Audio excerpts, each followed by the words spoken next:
Out of the Middle East right now, and it is some very sad news. 3 U.S. service members have been killed in But right now, we've got this breaking news. 3 U.S. troops were killed and at least 24 more injured in a drone attack on a small U.S. For joining us tonight, President Biden, as you just heard, says the United States, quote, shall respond following a deadly drone attack. Were wounded in a drone attack near the Syrian border in northeastern Jordan, with President Biden blaming the attack on Iranian-backed groups. It marks the first deadly strike.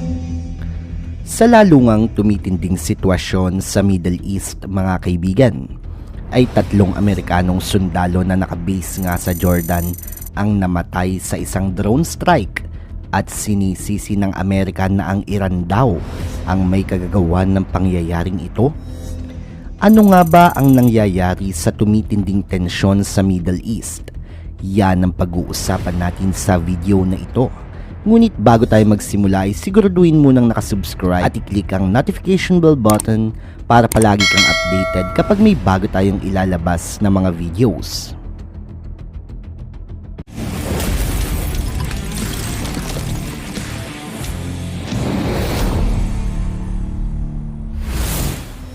Sinisisi nga ng White House ang Iranian-backed militia sa pag-atake na nangyari na kumitil ng 3 Amerikanong sundalo na nakabase sa Jordan.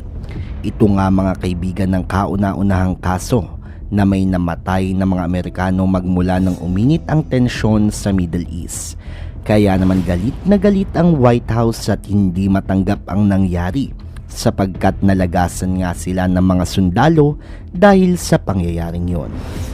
Sa 3 ngang namatay na ito, ay 34 naman na sundalo ang sugatan at may mga malubhang pinsala sa katawan sa drone nga na ibinagsak sa base militar ng Amerika sa Jordan noong linggo.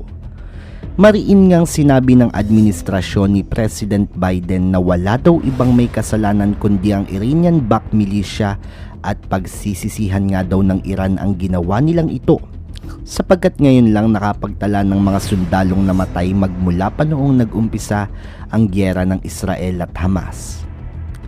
Ang pag-atake nga daw ay nangyari sa isang remote logistic outpost ng Amerika na matatagpuan sa northeast part ng Jordan at tinatawag nga nila itong Tower 22 kung saan ito ay nasa gitna ng border ng Syria, Iraq at Jordan. Ang biglaang pag-atake nga daw sa outpost ay nagtala ng mga injury, trauma at pagkasugat ng mga sundalong Amerikano na nagpapahinga sa kanilang quarters nung mangyari ang insidente. Sinabi ng kampo ni President Biden na hindi palalampasin ang ginawang ito ng Iran sa pagkamatay nga daw ng mga US service members at karamihan nga daw ng nasugatan ay mga US Army reservist ay lalo lang daw pinataas ng Iran ang tensyon sa pagitan nila. Sinabi nga ni President Biden na mas magiging maras daw ang aksyon nila dahil sa ginawang ito ng Iran. Hindi pa nga din daw nila nalilimutan ng pagkamatay ng halos 1,000 tao sa Israel sa naganap na pag-atake noong October 7. Kaya maiging maghanda na nga daw ang Iran sa magiging resback nila.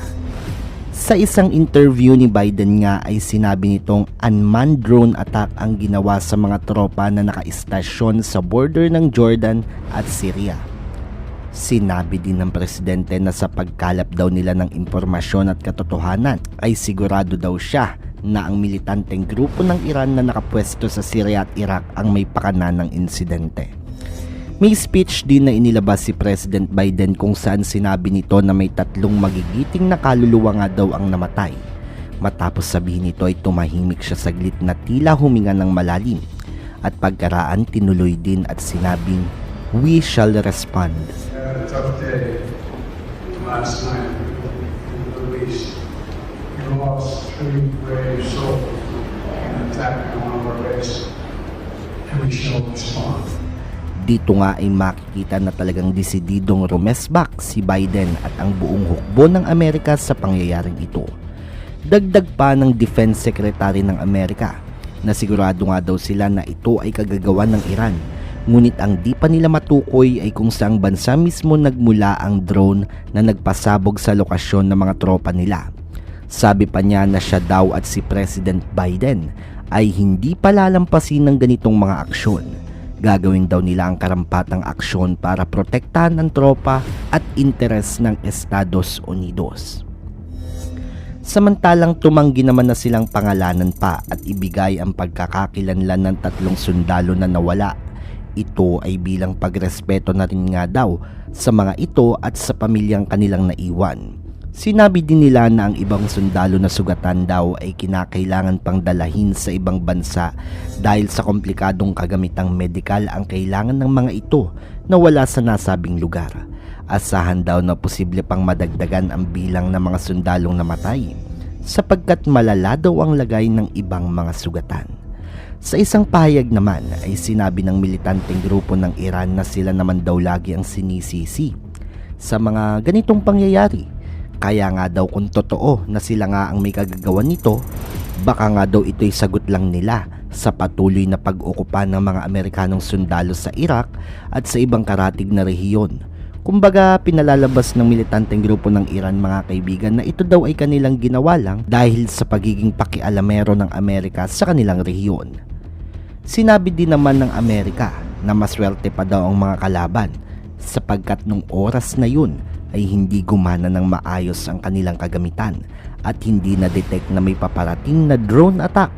Kaya daw hindi nila ito na-intercept o napigilan. Kaya daw kung sino man daw ang may gawa nito, kung mga Hamas man daw o Iran militant group o di kaya ay mga Houthis, sigurado daw sila na Iran pa din daw ang nasa likod ng lahat ng ito.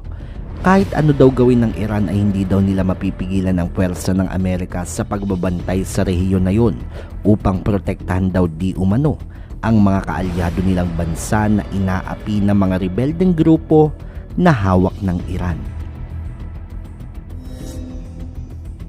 Ano nga kaya ang kahantungan ng mga pangyayaring ito mga kaibigan? Ano kaya ang magiging sagot ng Amerika sa pangyayaring ito?